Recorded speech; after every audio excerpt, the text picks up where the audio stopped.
কলেজের অধ্যাপককে ছাত্রছাত্রীরা মিলে জুতো পেটা করেছে। এ ঘটনা বেঙ্গালুরুর। ইনি হচ্ছেন মেডিকেল কলেজের একজন অধ্যাপক আব্দুল বাবু। তিনি ক্লাস চলাকালীন এক বাক্স চকলেট নিয়ে এসে একটি মেয়েকে ভালোবাসার প্রস্তাব দেন।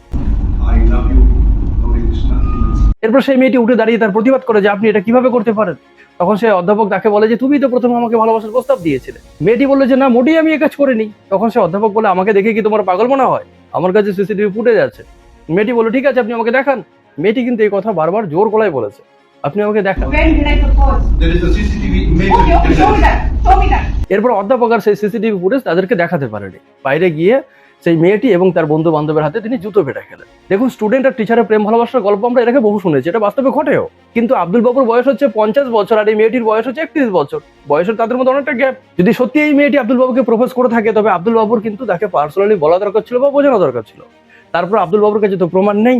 তার মধ্যে তিনি আবার ক্লাস চলাকালীন এক বাক্স চকলেট নিয়ে এসে এরকম একটা সিচুয়েশন ক্রিয়েট করেছে, মার খাওয়ারই মতন কাজ করেছে তিনি।